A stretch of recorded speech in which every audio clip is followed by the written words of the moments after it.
हरे राम राम राम हरे हरे, हरे कृष्ण कृष्ण कृष्ण हरे हरे।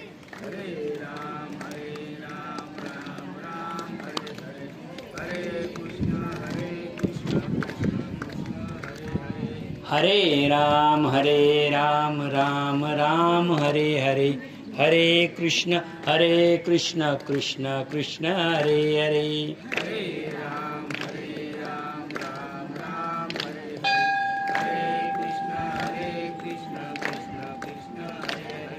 हरे राम राम हरे हरे, हरे कृष्ण कृष्ण कृष्ण हरे हरे।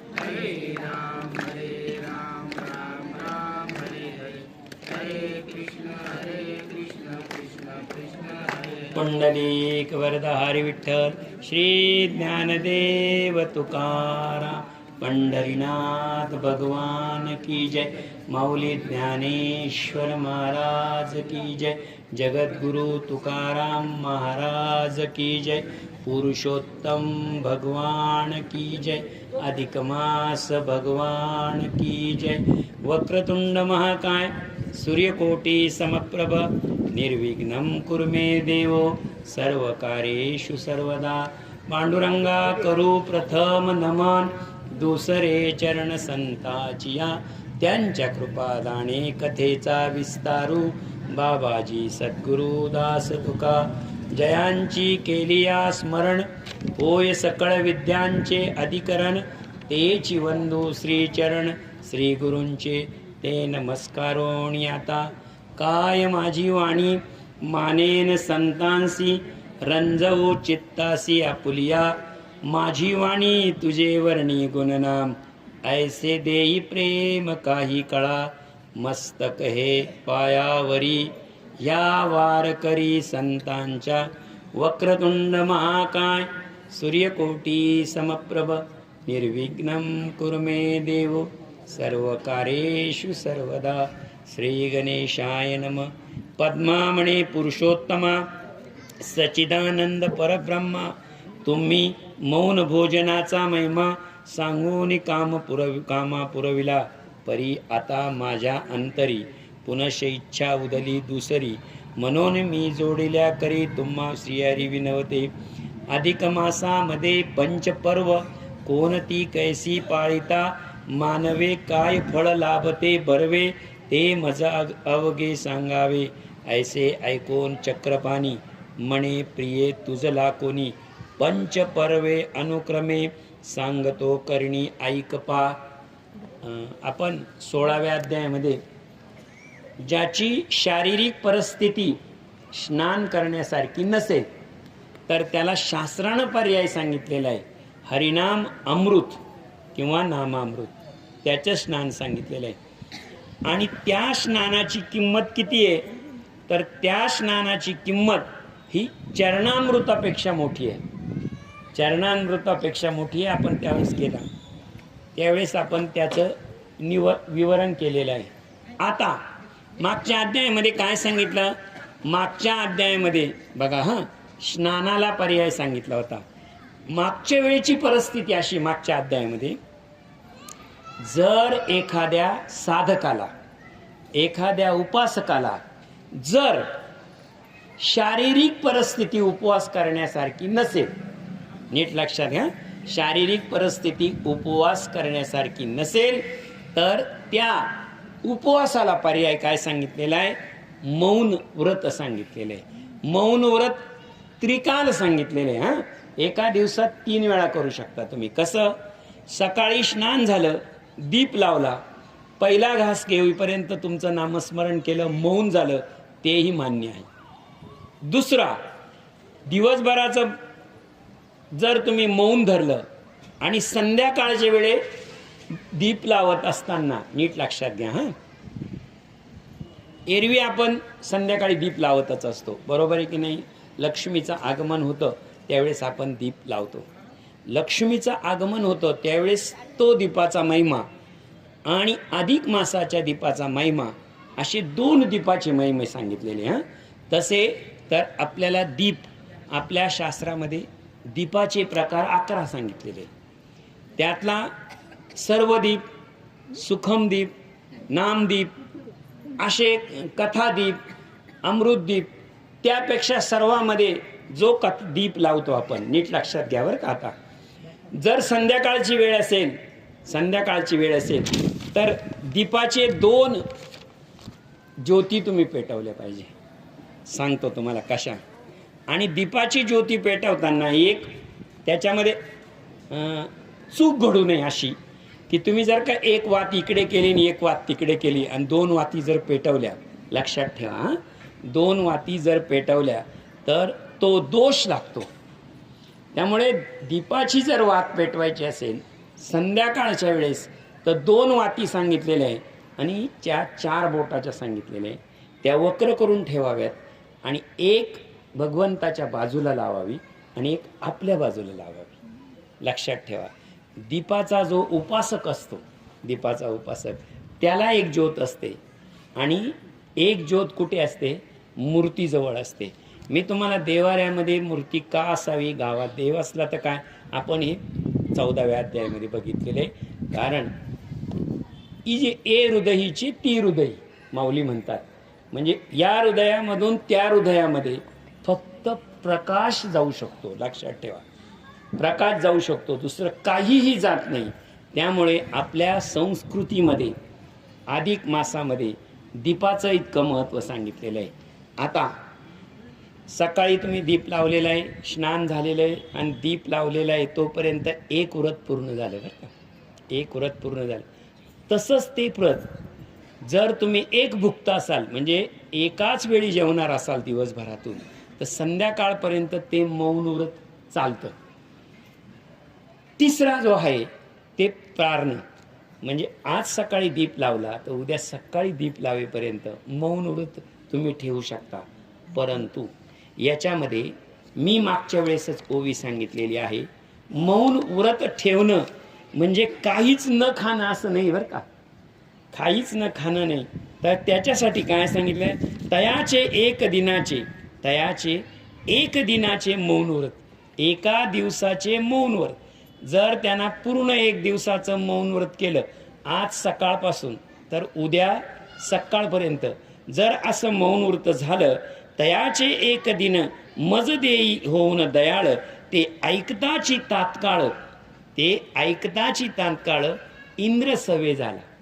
एका दिवसाचंच पुण्य वेद शर्माने कोणाला दिलं होतं? इंद्राला दिलं होतं. आणि इंद्राला दिल्यामुळे इंद्राकडून कोणाचं? वृत्तासुराचा विनाश होत नव्हता किंवा मरत नव्हता. का मरत नव्हता?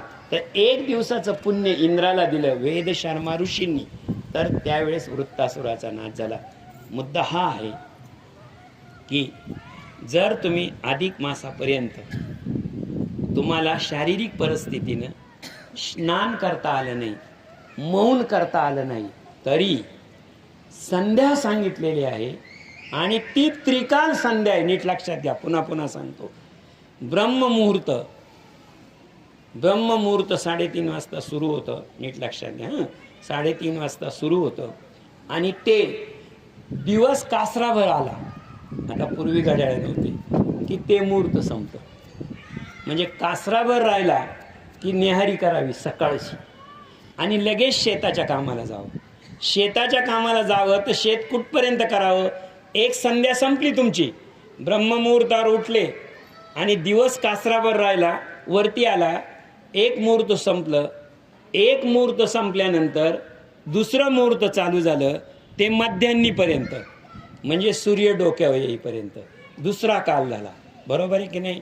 आणि सूर्य डोक्यावरून आल्यापासून, पुन्हा सांगतो, सूर्य डोक्यावर आल्यापासून मावळतीला कासरावर सूर्य राहिला, तेव्हा भोजन करावं. म्हणजे ते तिसरं मुहूर्त झालं. मला एक सांगतो, ऐका बरं का. तुम्हाला मी 3 प्रहर सांगितलेले, 3 प्रहर सांगितले. पहिल्यांदा ब्रह्ममुहूर्त आहे. त्या ब्रह्ममुहूर्तावर तुम्ही उठले आणि तुम्ही तुमचे नित्यकर्म केलेले. त्याच्यानंतर विष्णू भगवंताचं मुहूर्त चालू होतं.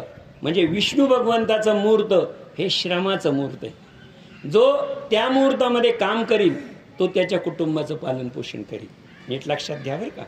हा काळ तेव्हाच आहे. दिवस कासरावर आला, तुम्ही कामाला लागले आणि दिवस कासरावर मध्यान्हीपर्यंत काम केलं, मध्यान्हीनंतर कासरावर दिवस राहिला, संपला.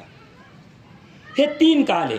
या 3 कालामधल्या कोणत्याही एका कालात तुम्ही मौन करू शकता, कोणत्याही एका कालामध्ये. आता जसा हा काल आहे, ब्रह्म विष्णू हा महेश काल आहे, बरोबर आहे का.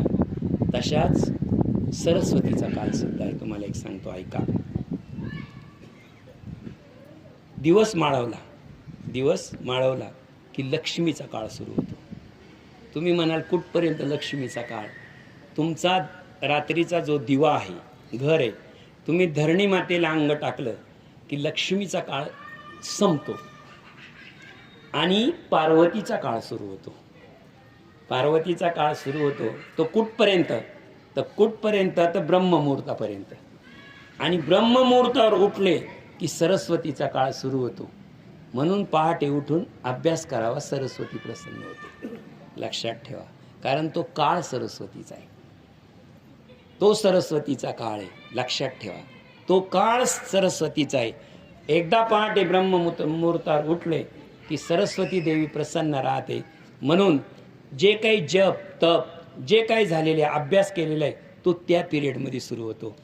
लक्ष्मीचा काळ तुम्हाला सांगितलं, सूर्यनारायण किंवा कासरावर सूर्यनारायण राहिला की लक्ष्मीचा काळ सुरू होतो. संध्याकाळच्या वेळी आपण झाडत नाही बघा, किंवा संध्याकाळच्या वेळी, कारण तो लक्ष्मीचा काळ आहे.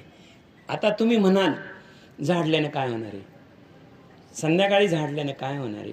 लक्ष्मी हे घरामध्ये 3 ठिकाणी वास करत असते. नीट लक्षात ठेवा. पहिला वास तिचा लक्ष्मीचा वास, पहिला हा जी केरसुनी असते शिराई तिच्यामध्ये असतो. म्हणून आपण लक्ष्मीपूजेला आपण शिराई पुसतो, ती तिच्या ठिकाणी वास करते. दुसरा जो वास असतो लक्ष्मीचा, नीट लक्षात घ्या, दुसरा जो वास आहे लक्ष्मीचा, जिथे तुम्ही पैसे ठेवतात. पूर्वी तिजोऱ्या असायच्या, आता काय तिजोऱ्या राहिल्या नाही, तर तिजोरीच्या ठिकाणी लक्ष्मीचा वास असतो. जिथे तुमची तिजोरी असेल तिथे असतो. आणि तिसरा वास लक्षात ठेवा, तिसरा वास पत्नीच्या ठिकाणी असतो. म्हणजे जर जोडी असेल पती पत्नी, तर ही आमची लक्ष्मी आपण म्हणतो ना, घरची लक्ष्मी आहे. या 3 ठिकाणी असतो. आणि या 3 ठिकाणी असल्यामुळे संध्याकाळच्या वेळेस शिराई घेऊन झाडू नये, कारण तो लक्ष्मीचा अपमान समजला जातो. संध्याकाळच्या वेळेस तिजोरीतले पैसे काढून कोणाला देऊ नये, कारण तो लक्ष्मीचा काळ आहे. आणि संध्याकाळच्या वेळेस दिवसभर भांडा, कितीही भांडा, काहीही भांडा, पण लक्षात ठेवा, निदान तो टाईम कोणीही घरात भांडू नका. कधी तो टाईम भांडण्याचा नाही, ती वेळ भांडण्याचं नाही. जर त्या वेळेमध्ये जर भांडण झालं, लक्ष्मी नाराज, आणि लक्ष्मी नाराज झाल्यानंतर काय होतं ते 21व्या अध्यायात आहे. म्हणून मी आता सांगत नाही, ते 21व्या अध्यायात येणारच आहे. मला मुद्दा हा सांगायचा आहे, ज्याप्रमाणे प्रहर हे दिवसाचे 3, तसे रात्रीचे सुद्धा 3 प्रहर आहे. 3 प्रहरामध्ये काळ हा लक्ष्मी, पार्वती आणि सरस्वती, इकडे ब्रह्म, विष्णू आणि महेश. जर तुम्ही 1 दिवसाचं पारायण केलं, मौन केलं, किती? 1 दिवसाचं, 3 देवता आणि 3 माता, 6 देवतांचं पूजन होतं. आणि पुरुषोत्तम मास याचं पूजन होतं. 7 देवतांचं पूजन झाल्यामुळे हे पुण्य सप्त बनलेलं आहे. सप्त म्हटलेलं आहे तिथं. सप्तदिनी निरंतर भावितसे. आता तुम्ही म्हणाल सप्तदिने निरंतर, आता 7 दिवसामध्ये निरंतर. आता मला एक सांगा, तुमचा जन्म, तुमचा मृत्यू, तुमचा लाभ आणि तुमची हानी, लाभ, हानी, जन्म आणि मृत्यू, या 4ही गोष्टी तुमच्या हातात नाही आहे का? नाही. सुभाषित आहे त्याला. 4ही गोष्टी नाही. जन्म तुमच्या हातात आहे? मुळीच नाही. मृत्यू तुमच्या हातात आहे? नाही. लाभ तुमच्या हातात आहे? आजचा दिवस उगवला मला फायदाच होणार आहे का तुमच्या हातामध्ये? नाही. आजचा दिवस उगवला माझं नुकसानच होणार, सांगा बरं कुणी फायद्याने सांगू शकतो का असं? नाही. या 4 गोष्टी तुमच्या हातात नाही. परंतु या 4 गोष्टी 7 वारातच घडणार आहे. 7 वारातच घडणार आहे. जन्म होणारे 7 वारापैकीच एकात होणार आहे. मृत्यू होणारे 7 वारापैकीच होणार आहे. तुमचा लाभ होणार आहे तुम्हाला 7 वारापैकीच होणार आहे. आणि हानी होणार आहे जन्म मृत्यू लाभस्य हनिर. जन्म मृत्यू लाभस्य हनिर. नीट लक्षात घ्या. या 4 गोष्टी सप्तदिनी निरंतरे, या 7 दिनामध्ये म्हणजे 7 दिवसातच होणार. मग या 7 दिवसामध्ये कोणत्याही क्षणी कोणत्याही वेळी या गोष्टी घडू शकत असतील तर त्या टाळण्यासाठी तुमच्याकडे पुण्य पाहिजे किंवा तुमच्याकडे साधना पाहिजे. तुमच्याकडे साधना किंवा तुमच्याकडे ते टाळण्यासाठी काय लागेल? टाळण्यासाठी तुमच्याकडे उपासना लागेल, साधना लागेल. मग तुम्ही उपासना कोणाची करा? उपासना कोणाचीही केली तरी चालेल, कोणतंही व्रत केलं तरी चालेल. परंतु त्यातल्या त्यात पुरुषोत्तम मास का करायचा? तर ब्रह्मदेवाच्या सभा मंडपामध्ये जी तुळा झाली होती, तुळा म्हणजे काय झालं होतं? पुण्याची तुळा झाली होती. त्या तुळेमध्ये सर्वश्रेष्ठ पुण्यकाळ हा फक्त अधिक मास ठरलेला आहे. म्हणून या अधिक मासामध्ये एकच उपवास हा करावा. अख्ख्या ज्ञानेश्वरीच्या 9033 ओव्या आहे. काही ठिकाणी 67, काही ठिकाणी पण 9000 आकडा कायम आहे. त्या 9000 ओव्यामध्ये एकनाथ महाराजांनी सांगितलेलं आहे, एक तरी ओवी अनुभवावी, एकच ओवी अनुभवावी. तसा अधिक मासाचा जो हा पवित्र आणि पावन काळ आहे, पवित्र आणि पावन काळामध्ये तुम्ही एक तरी उपवास करावा, व्रतस्थ राहावं. तुम्ही म्हणाल आम्ही दिवसभर राहणार नाही, 6 काळ आहे, 6 रात्रीची त्रिकाल आहे आणि दिवसाचा त्रिकाल आहे. कोणताही एक काल करा ना, कोणताही एक काल.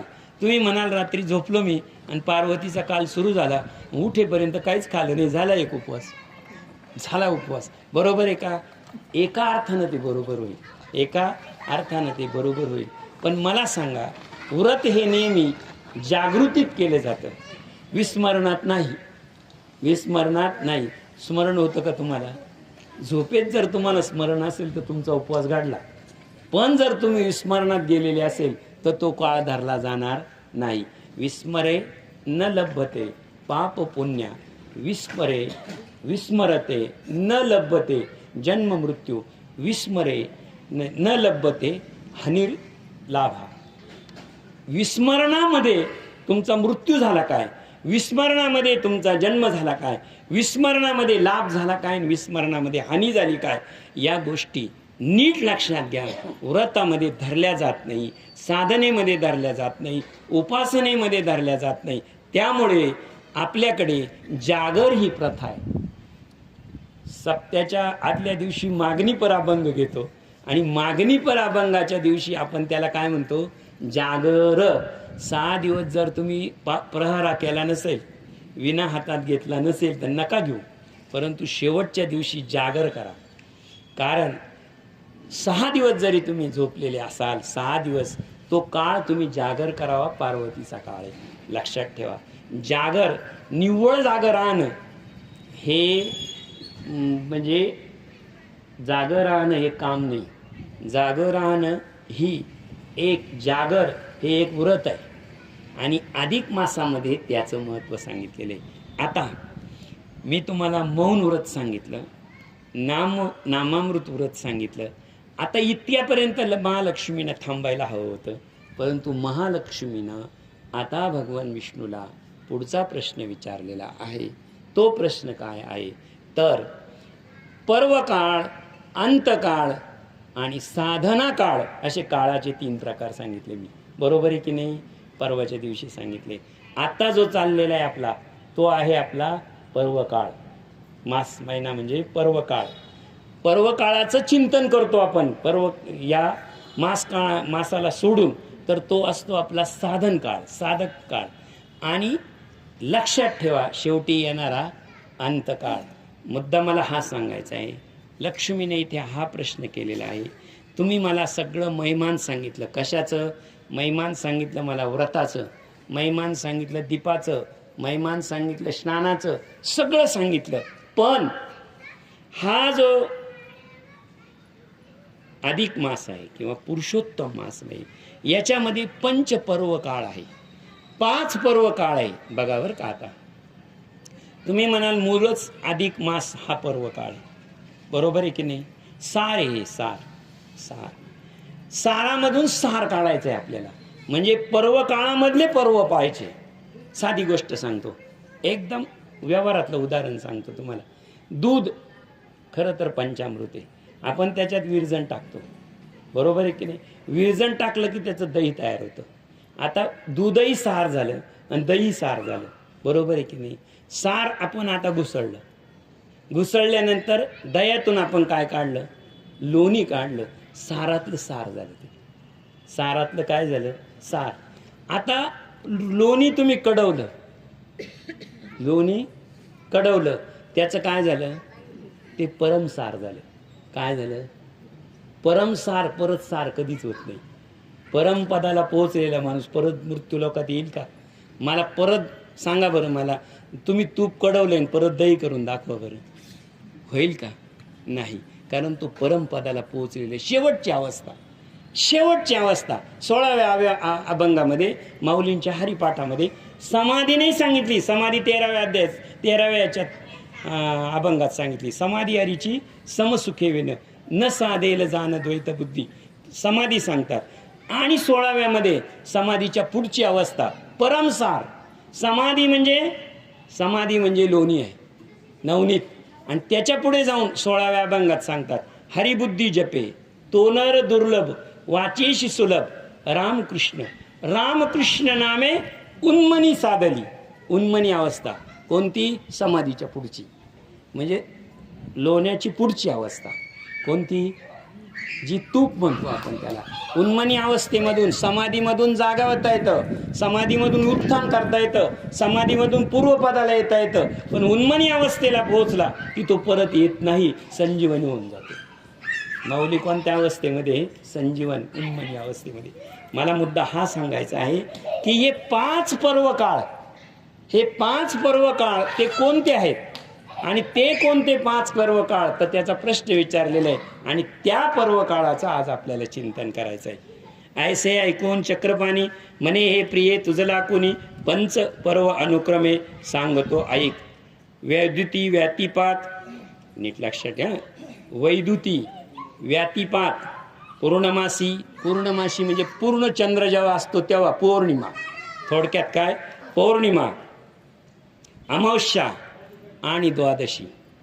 5 सांगितले मी तुम्हाला, 5 सांगितले. पहिली कोणती सांगितली? वैद्युती सांगितली. व्यातिपात सांगितला. वैद्युती व्यातिपात दोन्हीकडे येणार.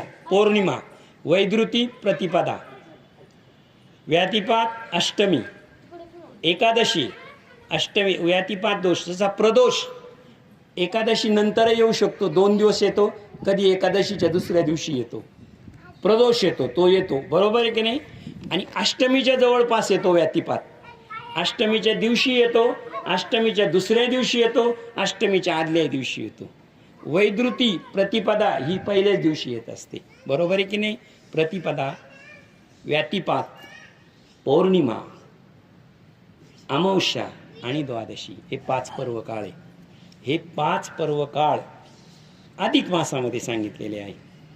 मी साक्षात विष्णू गरुडध्वज, वैद्युपूर्वी संतोषे सहज, व्यातिपात योगी धर्मराज. मी साक्षात भगवंत आहे, विष्णू. माझी जर प्रसन्नता करायची असेल तर उपवास प्रतिपदा. प्रतिपदेच्या उपवासाला कोण प्रसन्न आहे? विष्णू. बरं. दुसरं वैद्युती, जर तुम्ही अष्टमी सांगितलं, सहज संतोषे, व्यातिपात योगे धर्मराज. धर्मराजाचं उदाहरण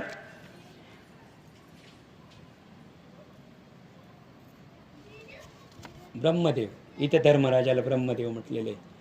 दुसऱ्यात उपवास केला तर कोण तो शिवतो? ब्रह्मदेव. आता नीट लक्षात घ्या, पौर्णिमे संतोषी, पौर्णिमे जो पौर्णिमेला जर तुम्ही उपवास केला तर पौर्णिमेला कोणचा? तो भालचंद्र. भालचंद्र म्हणजे काय? ज्याच्या भाळावर चंद्र आहे तो भगवान शंकर. हा विषय. अमावस्या, आता मी 3 सांगितले तुम्हाला. अमावस्या पूर्वी विशेष, अमावस्येचं विशेष काय आहे? पितर पावती संतोषी. तुमचे सगळे मागचे पितर आहे, तुमचे सर्व मागचे पितृगण ते संतोष पावतात.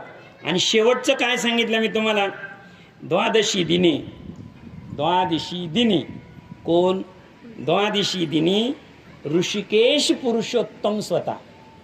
द्वादशीला कोण? ऋषिकेश पुरुषोत्तम भगवान श्रीकृष्ण. बरोबर आहे की नाही? हे 5 आहे. तुम्ही म्हणाले 5 कर्म आहे प्रत्येक पर्व काळामध्ये, हे 5 उपवास सांगितलेले. कमळे फार काय सांगू, काहीची पुण्य काही, ते इंद्रायदी देवय दुर्लभ असे निश्चय. धन्य धन्य तील दुग्ध आणि फलाधिक यत्किंचित, तेने दिदले समस्त होते अनंत फलदाते. वैद्रुतीचे पुण्य अक्षय, संक्रांतीहून अधिक निमिष निमिष वाढत जाय, नाही संशय याशी. सपुण्यतक निधीचा वैद्रुती, त्याहून अधिक मासाची ख्याती. इंदरे याविषयी त्रिजगती बहुता प्रचिती असे. ज्यावेळेस अधिक मास सुरू होतो, नीट लक्षात ठेवा, अधिक मास सुरू होतो, अधिक मासाच्या पहिल्या दिवशी तुम्ही व्रत सुरू करता, त्यावेळेस आपण अध्यायात मागच्या बघितलेले 2 महिने राहिला होता, 2 महिने अधिक मास राहिला होता. तरी गौतमी, लक्षात ठेवा, गौतमी आणि सुदेव ब्राह्मण या दोघांना चैन पडत नव्हतं. त्यांनी 3 दिवस अगोदर कोणाची पूजा केली होती? तोरण लावले होते. कोणाच्या? अधिक मासाच्या स्वागताला. जर तुम्ही अधिक मासाचं स्वागत केलं, पहिल्या दिवशी उपवास केला, पहिल्या दिवशी, आता तुम्ही म्हणाल आपला पहिला दिवस तर निघून गेला, बरोबर आहे की नाही? पहिला दिवस निघून, अहो पण पौर्णिमेनंतर परत वैद्रुती ना, अमावस्येपर्यंत वैद्रुती येतेच ना, 2 येतात ना, त्याच्यानंतर परत व्यातिपात येणार ना अष्टमीला, त्याच्यानंतर परत द्वादशी येणारच ना, आणि अमावस्या येणार, 5 योग परत येणार आहे ना. हां, दैते प्रल्हादे स्वांगी अधिक मासी वैद्युत योगी, स्नानाधिक होमाधिक चांगी, कर्म केली साक्षात्वे. आणि एक लक्षात ठेवा, अधिक मासामध्ये वैद्युतीचं तप करणारा या पृथ्वीवर त्यांनी सांगितलं, जसं श्रीहरी किंवा हरिहरी नामाचे जप करणारे कोण? भगवान शंकर. हरी हरी हरी मंत्र हा शिवाचा, म्हणती जे वाचा तया मोक्ष. म्हणजे श्रीहरीचं नामस्मरण करणारा आद्य भक्त, आद्य वारकरी कोण? तर भगवान शंकर. आणि वैद्युती तपाचे आद्य तपस्वी, आद्य साधक भक्त प्रल्हाद. भक्त प्रल्हाद त्यांनी केलं पहिल्यांदा. तर लक्षात ठेवा, नारायण नारायण जप केला, भगवान विष्णू प्रसन्न झाले पहिल्याच दिवशी. आता प्रल्हादाचं चरित्र सांगायची गरज नाही. किती वेळा मृत्यू? 11 वेळा मारण्याचा प्रयत्न केला, बरोबर आहे की नाही? पाहते पांडव अखंड वनवासी, परी त्या देवासी आठविती. प्रल्हादासी पिता करीतो जाचनी, परी तो स्मरे म्हणी नारायण. वैद्युती तपाची, वैद्युती तपाचं सामर्थ्य, वैद्युती तपाचं पुण्य प्रल्हादाच्या पाठीमागे होतं. त्यामुळे स्वतःचा बाप मारायला निघाला तरी जगाच्या बापानं त्याला वाचवलं, बरोबर आहे की नाही? प्रसन्न पहिलं तप त्यांनी केलेलं होतं. वैद्युती योगाचे दानेसी, इंद्रपद लागते मेघ मदवासी, नष्टिले लक्ष्मी तयासी प्राप्त झाली सकळी. आता हे जे तप आहे, हे तप प्रल्हादानं केल्यानंतर प्रल्हादाचं पुण्य वाढत गेलं, म्हणजे चाललं. आणि कोणतंही पुण्य वाढायला लागलं का डॉक्टर साहेब, पहिल्या काळजीत इंद्र पडतो. या पृथ्वीवर तप वाढायला लागलं, पुण्य वाढायला लागलं की काळजीवरती इंद्राला असते, कारण ते पद टिकवायचं असतं. इंद्र हा देव नाही, ते पद आहे. ब्रह्म पद आहे का देव आहे? हा 8व्या अध्यायामध्ये उत्तर आहे 17व्या श्लोकात. मोक्ष हे पद आहे, मोक्ष हे पद आहे. म्हणून महाराजांचा अभंग आहे, मोक्षपद तुच्छ केले या कारणी आम्हा जन्म घेणे युगायुगी विटे ऐसे फळ नोवे भक्तिरस. मोक्षाच्या पुढे भक्ती सांगितलेली, पुढता पुढती आस सेवावे. हेच व्रत इंद्राने केलं, कोणाकडून? प्रल्हादांकडून समजून घेतलं आणि इंद्रानं केलं तर त्याचं इंद्रपद आबाधित राहिलं. सूर्यवंशी मंदता नृपाळ परमार्थिक पुण्यशीळ तेने इंद्राचे प्रदसकळ हिरोनिया घेतले आणि इंद्रानं हे पद समजावून घेतलं. परंतु इंद्रदेवानं असं म्हणतात का ते एकदा केलं, परंतु सूर्यवंशी जे राजे होते, मतांधा नाव आहे त्या नृपाळ म्हणजे राजाचा मुलगा, त्यांना हे व्रत केलेलं आहे आणि तो इंद्रपदापर्यंत पोहोचलेला आहे. कोणत्या? वैद्रुतीने. तेव्हा इंद्रपदच्युत झाला, तेव्हा देवर्षी भेटला. वैद्रुतीचा महिमा कथीला नेम दरविला विशेष, तेने पुनश्च पाकशासन पूर्ववत पावला इंद्रासन. ऐशी वैद्रुतीची महिमान विशेषावून विशेष. ज्यावेळेस सूर्यवंशी मंदाता ज्यावेळेस इंद्रपदाला योग्य झाला त्यावेळेस काय केलं इंद्रानं, तर पुन्हा वैद्रुतीचं तप केलं, व्रत केलं आणि तप आणि व्रत केल्यामुळे त्याला पुन्हा इंद्रपद प्राप्त झालं. आणि पूर्वी परमश्रेष्ठी वैद्युती योगी गेले मनोनीची प्रिय तया कारणी सृष्टी करणे साधले. वैद्युती पूर्वीचा दान महिमा कोण पावे तयासी सीमा. शत संवत्सरी ब्रह्मा नोवे समर्थ वर्णवया.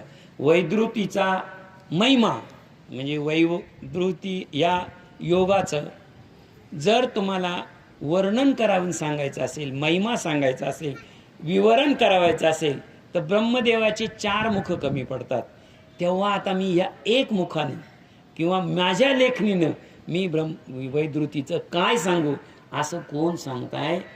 अगस्ती मुनी सांगता इथे, कारण हा संवाद चालू आहे अगस्ती मुनींचा. हो.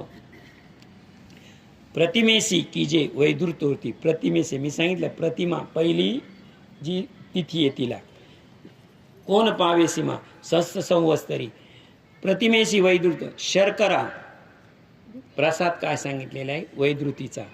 शर्करा मधु पय किंवा धृत. शर्करा म्हणजे साखर, मधु मध, पय किंवा धृत. घृत म्हणजे तूप. पय या शब्दाचा अर्थ इथं 2-3 शब्दाचा अर्थ दिलेला आहे. कामधेनूचं दूध. आता कामधेनू शब्द जर आपण हटवू थोड्या वेळ, दूध चालेल आपल्याला. पय हा. अथवा किंवा शुभ नारिले किंवा फले दान करावे प्रतिमेसी. आणि जर ह्या गोष्टी नाही मिळाल्या तर नारळ अर्पण केलं प्रतिमेला तरी चालतं किंवा नारळ. अथवा षोडश फुगी गुळे एकत्र भाव बळे दान देती प्रतिमेसी. हां, तेने हे सर्व सुख मिळवणी अंती लाभते मोक्ष. हे नित्य वैद्युती व्रताचे पुण्य कथिले साचार. परी अधिक मासा माझिरी एकच वैद्युती केला तरी पूर्वोक्त पुण्य जड करी लभते निर्धारी निश्चय. ऐसे सांगून नारायण म्हणे प्रिय तुझ लाकुनी. वैद्युती महामान संक्षेपे करून वर्णे. आता व्यातिपात योगे फळ सांगतो तुझे एक निर्मळ. हा योगी राज अति प्रबळ तो तेजळ सूर्याप्रम. याची प्रभावे करून साक्षात धर्मत्व वाढून त्रैलोकी सर्व जना लागून वल्लभ पूर्ण पावला किंवा वल्लभ झाला. आता मी तुम्हाला प्रतिमा नेहमी लक्षात ठेवायचा, एकदम सोपं असतं. जसं कलियुग, द्वापारयुग, त्रेतायुग आणि सत्ययुग यांचे आयुष्य लक्षात ठेवणे एकदम सोपं. का सोपं? एकदा ते वाचलं की ते लक्षात का राहतं? कारण त्याला क्रम ठरलेला आहे. 1, 2, 3, 4 असा क्रम ठरलेला आहे आणि त्यांचं आयुष्य ठरलेलं आहे. कलियुग म्हणलं का 4,32,000. द्वापारयुग म्हटलं 8,64,000. त्रेतायुग म्हणलं 12,96,000. अगदी हे ठरलेलं. आणि पुढचं सत्ययुग म्हटलं 17,28,000. तुम्ही म्हणाल हे लक्षात कसं काय ठेवायचं? एकदम सोपं सांगून टाकतो तुम्हाला. 4चा पाडा येतो, 4 चौक आणि इकडे 32 ॲड करत जायचं. संपलं. 32 दुने 64, 64 दुने 96, 96 128. एकदम आजपासून तुम्हाला सगळ्यांचे वय सांगता येते. किती सोपं. एकदम सोपं. 17व्या अध्यायामध्येच सूत्र सांगितलेले आणि हे ब्रह्मसूत्र आहे. सूत्र एकदा सुटलं तुम्हाला का तुम्ही त्याच्यावर विश्लेषण 4 दिवस करू शकता. फक्त सूत्र समजलं पाहिजे. आता हे एक सूत्र आहे. प्रतिमा झाली का काय येणार? एक तुम्हाला कुठपर्यंत पोहोचायचं आहे पौर्णिमेला, बरोबर आहे की नाही? प्रतिभेदेपासून कुठं पोहोचायचं आहे तुम्हाला? अमावस्येला. मध्ये एक स्टॉप राहील अष्टमी.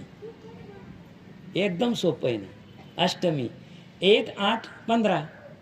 तुम्ही कॅलेंडर पहा. हे कॅलेंडर 1, 8, 15, 22, 29 महिना कंप्लीट होतो. कोणत्याही वारी, कोणत्याही किती सालातला कोणताही दिवस विचारा मला, मी सांगेल तुम्हाला. एकदम सोपं असतं ते. कसं असतं? फक्त आजच्या दिवसाचा सोमवार माहीत पाहिजे. आज सोमवार आहे ना कॅलेंडरमध्ये, 8 तारखेला सोमवारच येईल. परत 15 तारखेला सोमवार येईल, 22 तारखेला सोमवार येईल, 29 तारखेला सोमवार येईल. हे सोमवार तुमचे पाठ झाले का नाही? 1, 8, 22, 29. आणि कोणताही वार विचारा, कोणती तारीख, त्यात 2 मिळवायची नाही तर 2 काढून टाकायचे. आला वार कोणत्याही सालातला येईल. तुम्ही म्हणले 1922 साली, 1922 साली मंगळवार होता ना मे महिन्यामध्ये. काय होतं सांगा बरं? या मे महिन्याचा तुमचा कॅलेंडर पाठ पाहिजे. फक्त ह्याच मे महिन्याचं फक्त त्याच्या पुढे 2 दिवस. हे गणितशास्त्र आहे, चुकणार नाही कुठेच, बरोबर आहे की नाही? जिथे महिना संपतो, लक्षात ठेवा. आज एक सूत्र सांगून, कॅलेंडर 12 महिन्याचं पाठ करणं फार सोपं. हा महिना कोण वारी संपला? हा महिना काल संपला, बरोबर आहे की नाही? आज तारीख किती आहे? 1. पुढच्या सोमवारी 8, त्याच्या पुढच्या सोमवारी 15, आणि त्याच्या पुढच्या सोमवारी 22, आणि त्याच्या पुढच्या सोमवारी 29, बरोबर आहे की नाही? 5 हप्ते पाठ झाले का नाही? 4 हप्ते पाठ होतात. आता 31 तारीख आहे ना, लक्षात ठेवा.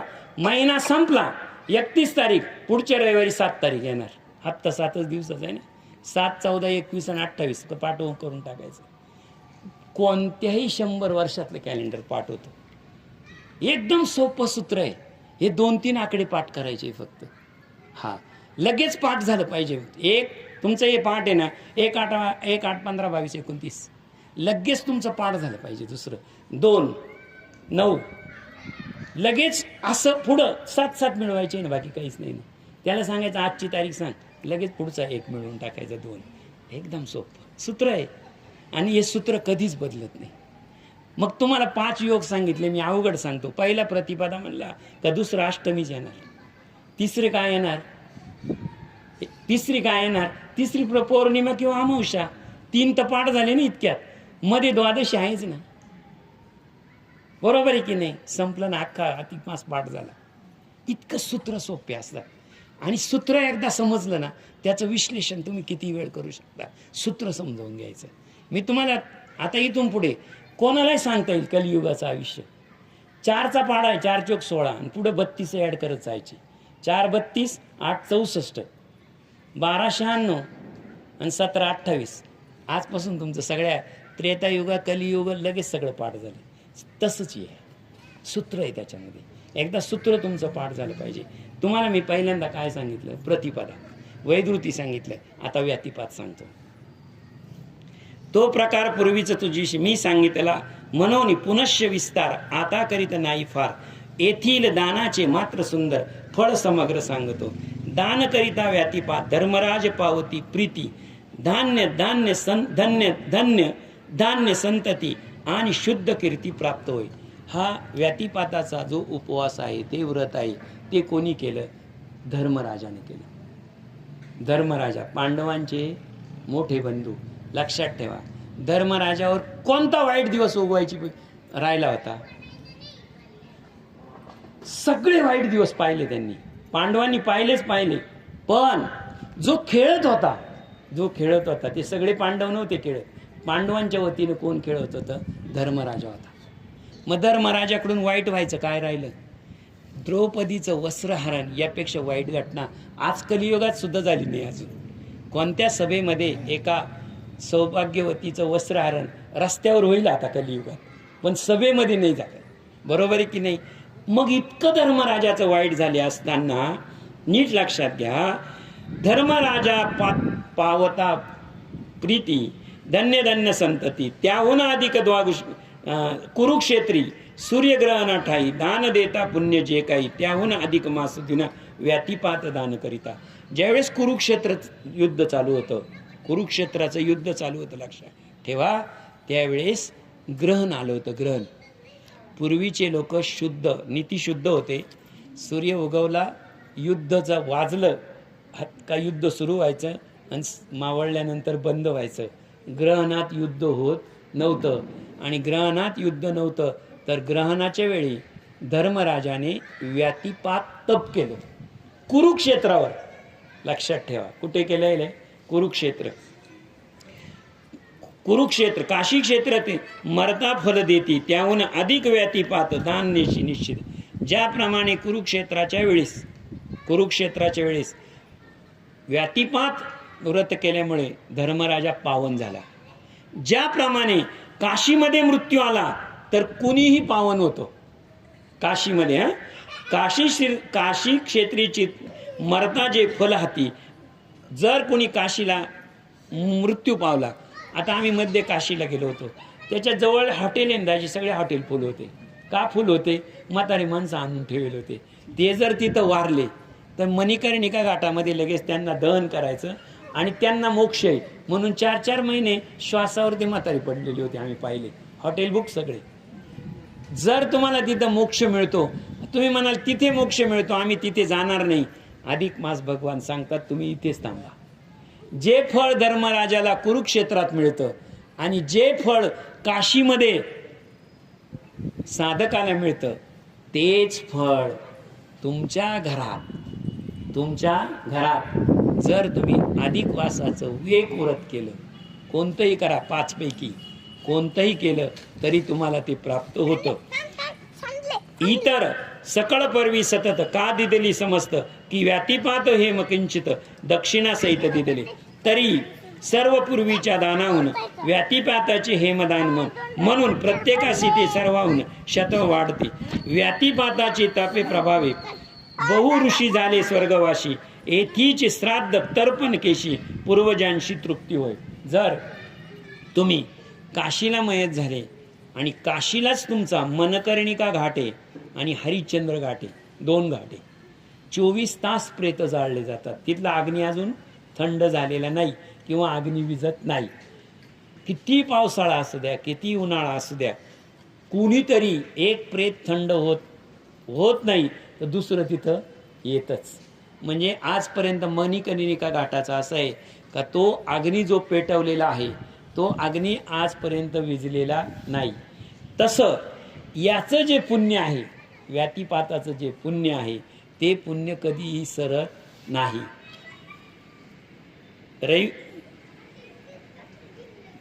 व्यातिपाताची तब प्रभावेशी बहु ऋषी झाले स्वर्गवासी, तेथेची श्राद्ध तर्पेकेशी पूर्वजांची तृप्ती होय. रविवारी व्यातिपात योग हे हेम आणि धान्य देता चांग, अग्निहोत्री सवेग अनंत फल दोगत. आधीच व्यातिपात उत्तम, त्याहूनही अधिक मास श्रेष्ठ, उभयंताचा होता संगम, काय पुण्य वर्णावे. ज्याप्रमाणे नीट लक्षात घ्या, ज्याप्रमाणे रविवार असावा आणि त्या दिवशी सूर्यग्रहण असावं. रविवारचं सूर्यग्रहण म्हणजे काय? रवीची पूजा होईल आणि ग्रहणामध्ये काय करू आपण? भगवान रवीचीच पूजा होईल. म्हणजे एकाच दिवसामध्ये ज्याप्रमाणे रविवारी आलेल्या ग्रहणामध्ये सूर्यनारायणाची 2दा पूजा होईल की नाही? पुण्यमत प्राप्त होईल. त्याचप्रमाणे जर तुम्ही नीट लक्षात घ्या, त्यामध्ये व्यातिपात ताप बहु ऋषी, रविवारी व्यातिपात योग हे हेम आणि धान्य देता चांग, अग्निहोत्री सवेग अनंत फलदाते. जर रविवारचं जर सूर्यग्रहण आलं तर तुमच्या 3 पूजा होतील. एक रवीची पूजा होईल, अग्नीची पूजा होईल, अग्निदेवतेची पूजा होईल आणि ग्रहणामध्ये तुमच्या सगळ्या जे तप आहे, जी उपासना आहे, त्याचं काय होईल? मी तुम्हाला सांगितलं उद्यापन काय आणि समाप्ती काय याचं सर्वांचं. ज्याप्रमाणे तो रविवार हा सूर्यग्रहणासाठी योग्य मुहूर्त, तितकाच मुहूर्त कोणता? तितकाच मुहूर्त व्यातिपात आणि अधिक मास. आधीच व्यातिपात उत्तम, त्याहून श्रेष्ठ अधिक मास, श्रेष्ठ परम उभयतांचा संगम, काय पुण्य वर्णावे. भाद्रपती अमावस्येशी गंगा माझी स्नाना जे फल कथिले अधिक मासी पात दानेसी लभते. ज्याप्रमाणे भाद्रपदामधील जी अमावस्या असते त्या दिवशी पितृगया आणि मातृगया इथे जाऊन कायम श्राद्ध केलं जातं.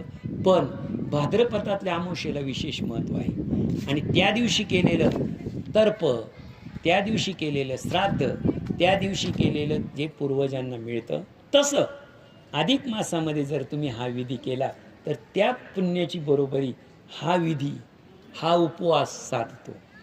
ते सुपात्र विप्र लागुनी भक्तिभावे करून अर्पावे यथाशक्ती दक्षिणा प्रदान काय सांगता सिद्धते ऐसे करिता व्यातीपाती अनन्य पुण्य होती सकळ जाती भस्म होती अग्निरूपे. यद्यपि असंख्य पापाच्या राशी जरी असली पंचमहादोषी तरी या व्यातीपेत दानेशी तात्काळ मुक्त होतात. अल्पवेचे महापुण्य ऐसे या समान अन्य नारी अथवा नर पुरुषही करू शकतात आणि स्त्रीही करू शकते, असं कोणालाही बाधा नाही. लाभ समान दोघासी ब्राह्मण क्षत्रिय वैश्य शूद्र की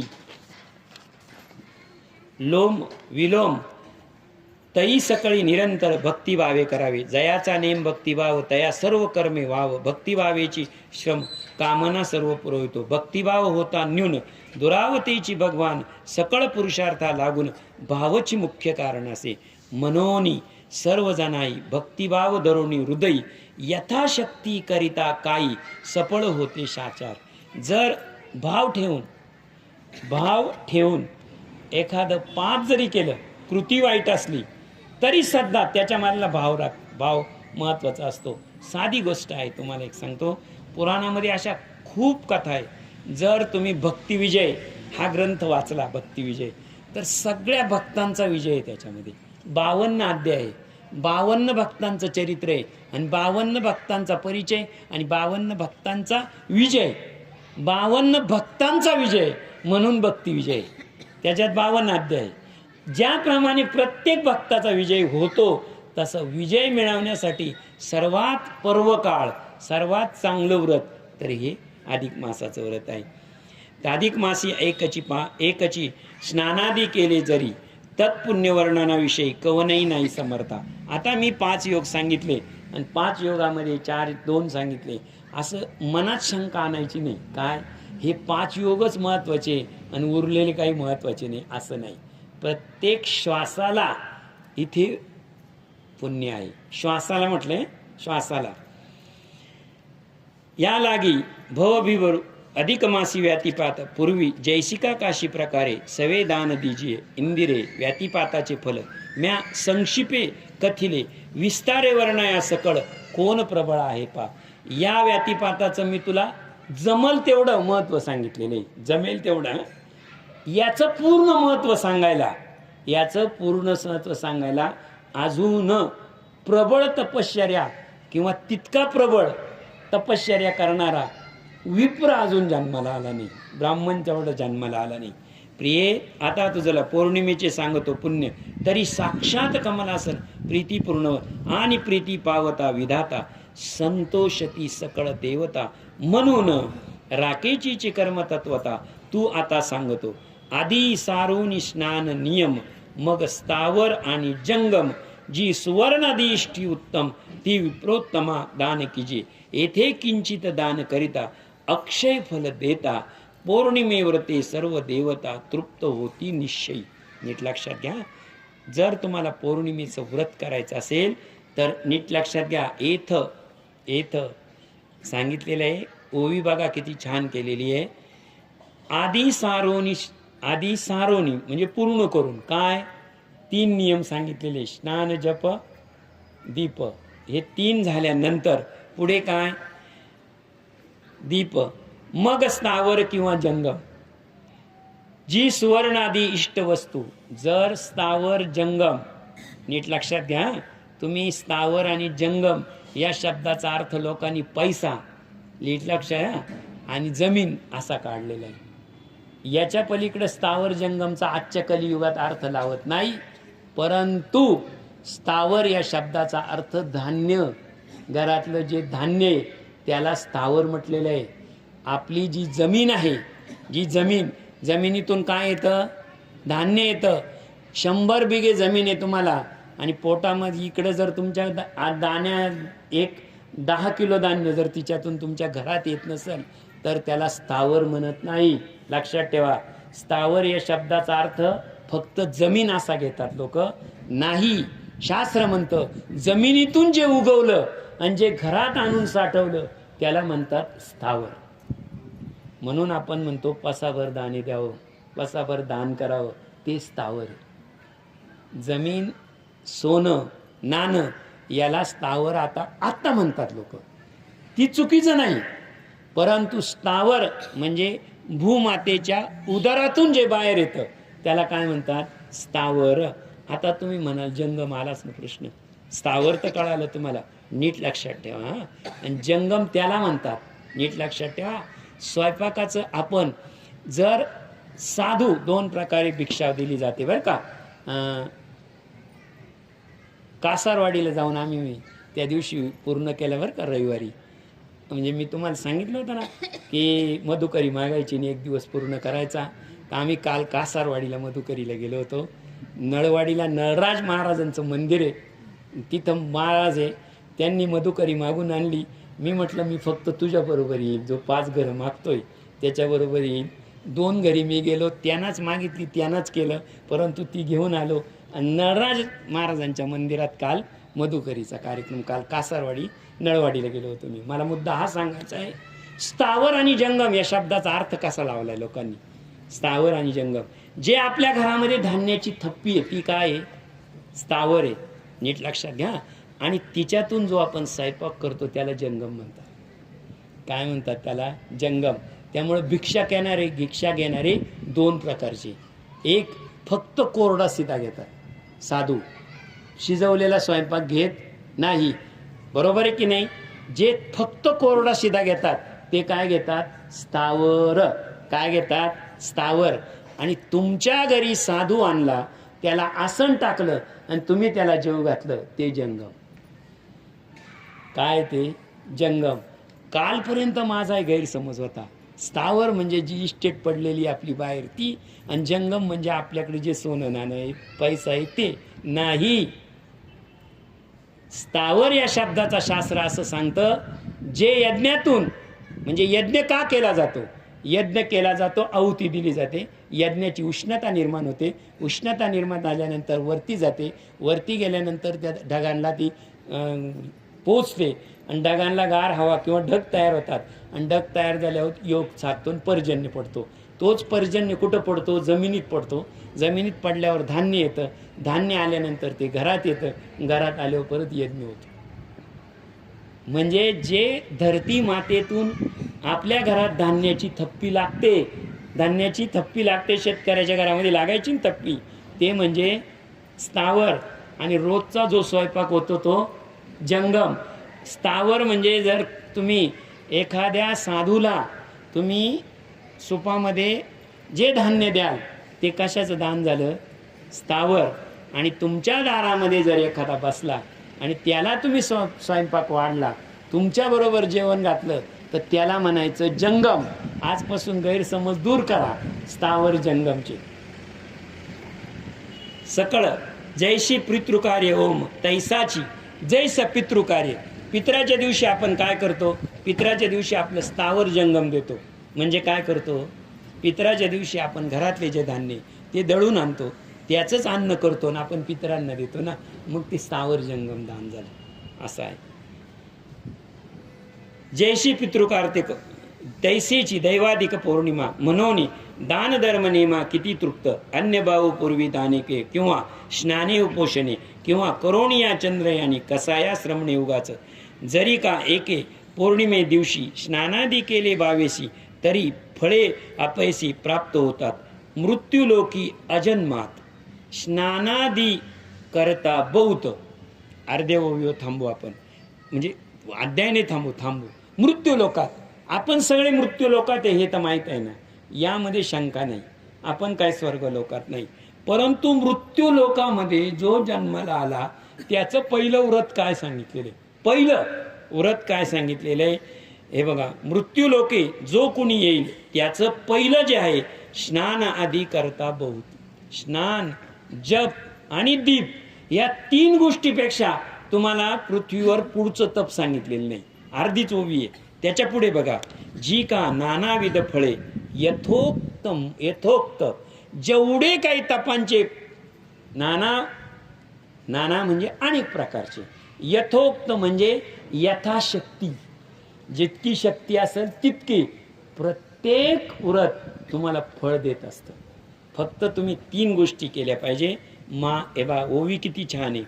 मृत्यूलोकी अजन्मात स्नानादी करता बहुत, जी का नानाविध फळे यथोक्त मानवा प्राप्त होती. हे काहीही नाही जमलं तर 3 गोष्टी मात्र तुम्हाला जमेलच. पहिलं स्नान, दुसरा जप आणि तिसरा दीप. हे जो प्रतिदिनी स्नान करावया, सामर्थ्य नसे गे इंद्रिय, तेने पुनवेशी स्नान सरोनिया पितृऋण करावे. प्रतिदिन जर एखाद्याला आंघोळ करता आली नाही, त्याची काही शारीरिक अडचण असेल, काही असेल, तर त्याला पौर्णिमेच्या दिवशी मात्र त्यानं आंघोळ करावी. तेने योगे सकळ पाप निर्सोनिया जाती, आपोआप सर्व पर्वत स्नानाहून अमुप पुण्य लपते निश्चय. ऐसे पौर्णिमेचे महिमान इंदिरे कथेले तुझ पूर्ण, आता अमावस्येचे गुण सांगतो ऐक सादर. पौर्णिमेच्या याच्यामध्ये ओवी नीट ऐकून घ्या. ओवी नीट ऐकून घ्या. कोण कोण प्रसन्न होतं? देवादी देवेश्वर तपस्वी असा शब्द आहे. देवादी देवेश्वर तपस्वी. तपस्वी कोण आहे? भगवान शंकर ना. वैकुंठाला कुठं तितकी तपश्चर्या कोणाची चालू आहे? कोणाचीच नाही. आता आपण 3 पर्व संपवले. आता अमावस्येचं पर्व सुरू झालं. प्रतिमासी अमावस्येशी जे अन्य दे पितरांशी, तो पुत्र नव्हे निश्चयशी, आणि पिता नव्हे जैसे शीतकाळी शीतार्थ, वस्त्राशी किंवा अग्निशी इच्छित, तैसे मध्यान्नी शुधाक्रांत, जैसे अन्ना प्रतिभवती. ज्याप्रमाणे आपल्याला थंडी वाजत असते बघा बरं का, शीतकाळी म्हणजे अतिशय थंडीमध्ये आपल्याला काय लपावं असतं? पोटाला अन्न नसलं तरी चालेल. पोटाला अन्न नसले तरी चालेल. इथं जर टेम्परेचर तुमचं फार 0वर झालं आणि इथं तुम्हाला उघडं बसवलं आणि तुमच्या पुढे पंचपक्वान बसवलं, तुम्हाला एक सांगितलं, तुमच्या पुढे पंचपक्वान नाही जेवा, आणि या इकडं जर आहे ना, इकडं रग ठेवलेली आहे किंवा गरम कपडे ठेवलेले, तुम्हाला सांगते 2च गोष्टी सांगतील. एक काम करा, फक्त इकडे जेवून घ्या आणि मग ते कपडे घ्या. सांगा बरं, थंडी इतकी आहे, तुमचं जेवणात मन लागेल का हो? नाही. तुम्हाला शीतकाळी म्हणजे थंडीच्या वेळी तुम्हाला फक्त गरज अग्नीची असते, अन्नाची आहे का? नाही. ज्याप्रमाणे शीतकाळामध्ये फक्त गरज अग्नीचीच असते, त्याप्रमाणे तुमच्या पितरांना फक्त गरज अन्नाचीच असते, दुसरी काही गरज नाही. वाडवडिलांना गरज कशाचीच नाही. कशाची? फक्त जैसे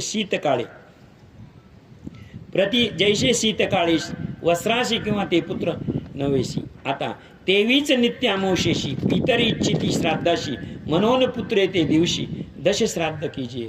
आपल्याला जर प्रत्येक दिवशी आपण नैवेद्य ठेवू शकत नाही नसेल तर एक लक्षात ठेवा, मध्यान्नाच्या अगोदर म्हणजे आपल्या जेवणाच्या अगोदर, दुपारी 12 वाजेच्या अगोदर अमावस्येच्या दिवशी पितरांना म्हणजे काही नाही, छोटासा नैवेद्य केला आणि तो जर आपण घरावर ठेवला, बस संपलं ना काम. तेवढा कोणत्या दिवशी आहे? अमावस्येच्या दिवशी. सोपं होत आहे एकदम. जे प्रतिवर्षी श्राद्ध करती तयाचे पितर तृप्त होती, आणि पितृप्रवृत्ती इच्छी होती पुत्रा. प्रतिसाती दशश्राद्ध न करिता ते मतिमंद, तया ब्रह्महत्येचे अगात पापत क्षण घडत असे. या पितराला जेव घातले का पुढच्याच पितराला घास टाकायचा, असेच लोक आहे बरेच. पण जर जमलं किंवा जर तुम्ही अमावस्येच्या दिवशी एक नैवेद्य देऊन तुळशीला एक, तुळशीजवळ एक, आणि पितरांचाच तुळशीजवळ ठेवला तर चालतो, तेवढा एक नैवेद्य ठेवला तर पुढे काय होतं? म्हणून ते वायुसी बक्षित शुदा तृषांनी अडित पीडित, ऐसे होतचे सतत विघ्ने पावती त्या पुत्रा. आणि ज्यांना अमावस्येच्या दिवशी पित्र होत नाही किंवा नैवेद्य मिळत नाही, त्यांचे पित्र परत पहा बरं का, वायू सेवन करतात. वायू सेवन करतात म्हणजे त्या घरावर जी हवा असते 12च्या आत ती पितात. तरीसुद्धा वायू सेवन करून सुद्धा आपल्या पुत्रपात्रांना काय देतात? आशीर्वाद देतात. लक्षात ठेवा. म्हणजे पित्र नडतील आणि पित्र हे काढून टाका. आपला पूर्वज आपले वाडवडील येते ते आपल्या पिढीला कशी नडवतील पुढे. आणि संपत्ती संतती सकळ विलया नेती तात्काळ एवरती पितराचा प्रबळ कोपनाळ भडके पैप मनोनी प्रिये सर्व नरांनी प्रत्येक माशी दर्शतिनी स्नानदिका माझी आणि श्रावण प्राप्त कीजे. प्रिये म्हणून सांगतो की प्रत्येक नर म्हणजे पुरुषाने आणि नराची जी पत्नी लक्ष्मी म्हणजे जोडीनं कोणीतरी एकानं काय करावं तर 10 ज्या अमावस्या आहे नीट लक्षात ठेवा हां. 12 अमावस्या येतील 12 महिन्यामध्ये आणि 36 अमावस्या आहे की नाही. 36 अमावस्येला तुम्हाला सूट दिलेली इथं त्रिम सांगितलंय. कमीत कमी 3 अमावस्या तरी उपवास ठेवावा. त्रिअमावस्या कोणत्या? ज्या ग्रहणाच्या असतात त्या दिवशी तरी करावं. सूर्यग्रहण कधी येणार आहे? सूर्यग्रहण हे अमावस्येलाच येणार आहे. बरोबर आहे की नाही. चंद्रग्रहण कधी? पौर्णिमेलाच येणार आहे. जर तुम्हाला 36 अमावस्या जमल्या नाही तर शास्त्रानं लगेच पर्याय दिलेला आहे. कोणता पर्याय? ग्रहणाची अमावस्या असेल त्या दिवशी तरी तुम्ही काही खाऊ नका किंवा मध्यान्हीपर्यंत एक पितरांना तुम्ही तर्पण करा आणि त्यांना नैवेद्य द्या.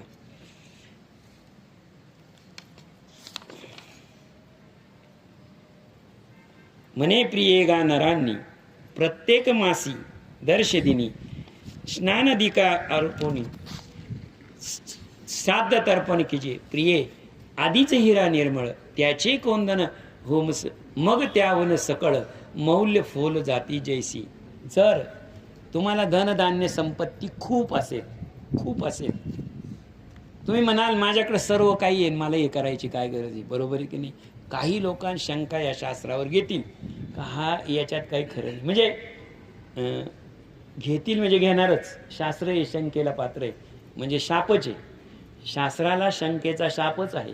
मी त्या दिवशी नामदेव महाराजांचा अभंग सांगितलेला आहे.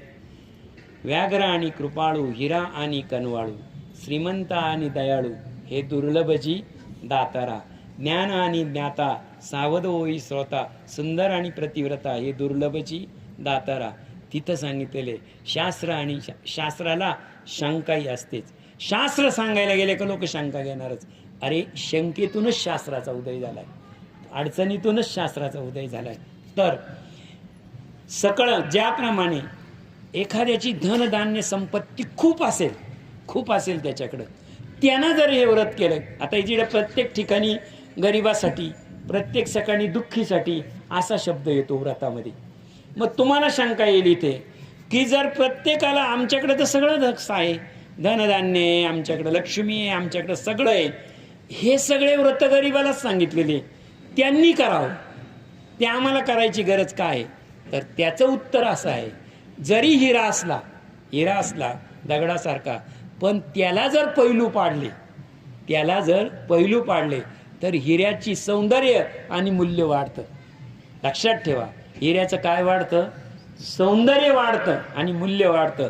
त्याचप्रमाणे जरी तुम्हाला भगवंताच्या कृपेने सगळं जरी मिळालेलं असेल आणि तुम्ही जरी हे व्रत केलं तर भगवंताच्या दारामध्ये तुमचं सौंदर्य आणि मूल्य वाढेल. म्हणून श्रीमंतांनी करावं गरिबांनी तर करावंच. हो. तेवी आमदीन महापर्व ते अधिक माशी जडता पूर्व इतर सर्व पर्वाचा पर्व जातो हिरोनिया अधिक माशी अमावस्या दिनी पुण्यकर्मा क्षणी ते पूर्वीच पुण्यकर्माहुनी कोटी फळे गुण. जर तुमचं पूर्वजन्माचं खूप पुण्य शिल्लक असेल आणि या जन्मामध्ये तुम्हाला अतिशय उत्तम भोग प्रारब्ध अतिशय चांगलं असेल तर लक्षात ठेवा ते कधीतरी संपणार आहे.